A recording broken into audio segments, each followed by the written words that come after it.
Kita langsung menuju ke Bandar Supadio di Pontianak, Kalimantan Barat. Ada rekan kami, Dea Citra Rahmatika di sana yang akan memberikan informasi tentang perkembangan pengambilan sampel DNA dari keluarga korban. Dea, silakan.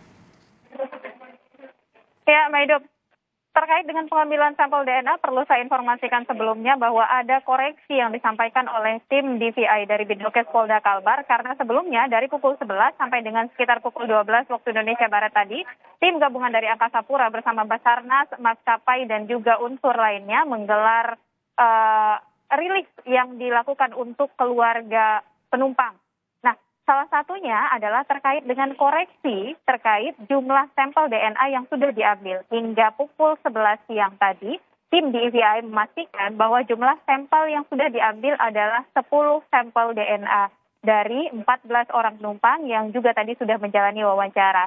Sementara jumlah penumpang yang sudah didata oleh pihak maskapai untuk diambil sampelnya berjumlah 39 orang. Prosesnya masih akan terus berjalan. Tim DVI dari Bidokes Polda Kalbar menyebut proses ini akan berlangsung sudah dimulai sejak tadi pukul 9 pagi, bahkan sudah dimulai sejak kemarin untuk hari pertama dan akan berakhir nanti malam pada pukul 10 malam. Tim DVI juga menyatakan jika ada keluarga penumpang atau kerabat penumpang yang berlokasi di luar Kalimantan Barat, maka dapat menghubungi Bidokes setempat karena seluruh hasil sampel DNA ini nantinya akan dikumpulkan di Pusdokes di Jakarta. Demikian, Maido. Kalau informasi terbaru selain proses pengambilan sampel DNA, apalagi dari sana, Dea? Ada beberapa poin tadi disampaikan. Dari Basarnas tadi mengupdate juga metode pencarian yang dilakukan dan perkembangan pencarian. Kepala Kantor SAR Pontianak tadi membeberkan terkait dengan 3 metode pencarian yang digunakan. Pertama, pencarian udara yang dilakukan dengan melibatkan TNI Angkatan Udara. Ada 4 heli yang dikerahkan untuk pencarian melalui udara, yaitu 2 heli milik Basarnas dan juga 2 heli milik TNI Angkatan Udara. Kemudian ada pula metode pencarian di permukaan air. Metode pencarian di permukaan air ini melibatkan 21 kapal di berbagai ukuran dengan luas 96 nautical miles yang dibagi dalam 4 sektor pencarian. Selain itu, yang ketiga, metode pencarian yang digunakan adalah metode pencarian bawah laut. Pencarian bawah laut dilakukan untuk mendeteksi objek yang diduga merupakan bagian dari pesawat, serta digunakan untuk mencari sinyal yang diduga berasal dari black box atau kotak hitam pesawat. Nah, dari maskapai tadi juga ada membeberkan sejumlah informasi terbaru, Maidop dan juga saudara, diantaranya adalah kesiapan Sriwijaya Air untuk memfasilitasi keluarga dan juga kerabat korban yang merasa perlu untuk berangkat ke Jakarta untuk mengupdate situasi terkini.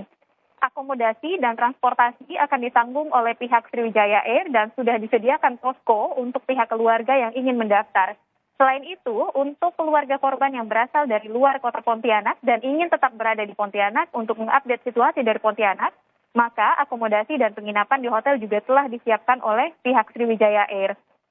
Nah, selain itu tadi juga ada beberapa informasi diantaranya dari Angkasa Pura II yang memastikan bahwa Angkasa Pura menyiapkan crisis center-nya yang berlokasi di Gedung Serbaguna ini selama 24 jam karena nanti di sini, di posko ini akan ada perwakilan dari berbagai unsur, mulai dari Basarnas, dari Bidokes sendiri, dari Polda Kalbar, dan juga dari Jasara Harja yang akan standby di sini, sehingga keluarga penumpang bisa mengupdate informasi dari sini secara langsung.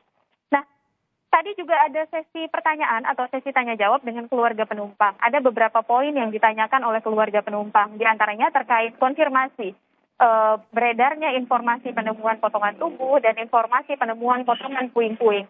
Dijawab oleh Basarnas bahwa penemuan puing-puing memang ada, memang ditemukan puing-puing, tapi belum dikonfirmasi atau belum dapat terkonfirmasi apakah ini memang benar puing dari SG-182.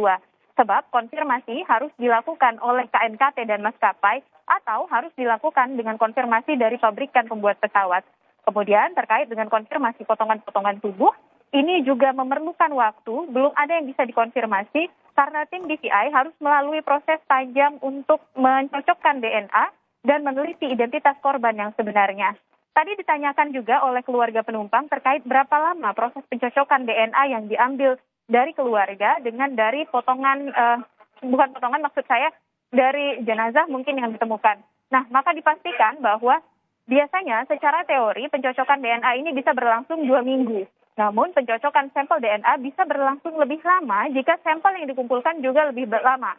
Dan tadi diberi batas waktu 2 minggu paling cepat dan tidak akan lebih dari 1 bulan proses ini berjalan. Tentu diharapkan bisa lebih cepat agar pihak keluarga juga bisa memperoleh kepastian terkait dengan nasib anggota keluarga mereka yang jadi penumpang dari SJ182 ini, Maidok. Pihak penerbangan yakni Sriwijaya Air sebenarnya memfasilitasi keluarga apabila ingin memantau pencarian langsung di Jakarta, tepatnya di sekitar dermaga JICT di Kepulauan Seribu.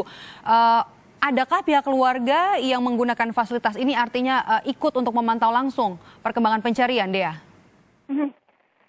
Iya benar, pihak maskapai memfasilitasi jika ada pihak keluarga yang merasa perlu untuk memantau langsung proses pencarian atau merasa perlu untuk datang ke Jakarta untuk melihat langsung proses yang berjalan di sana. Sampai saat ini kami belum memperoleh informasi apakah ada anggota keluarga korban yang memanfaatkan fasilitas ini dan bertolak ke Jakarta. Sampai saat ini memang di sekitar crisis center ini masih ada keluarga korban yang menanti karena mungkin juga masih perlu berembuk karena informasi ini juga memang baru disampaikan atau baru dikabarkan oleh pihak maskapai. Nah, di crisis center sendiri ini pihak maskapai tadi sudah mengkonfirmasi akan menyediakan konsumsi dan sebagainya untuk keluarga korban yang menanti dan akan menyediakan tempat tunggu atau ruang tunggu yang lebih representatif sehingga keluarga korban bisa lebih nyaman menunggu dan menanti kabar terbaru dari sini, Maidok. Baik, terima kasih. Kita nanti akan pantau informasi terkini dari sana terkait dengan pengambilan sampel DNA dari keluarga korban. Dea Citra Rahmatika, jurnalis Kompas TV melaporkan langsung dari Bandara Supadio, Pontianak, Kalimantan Barat. Saudara, para keluarga korban jatuhnya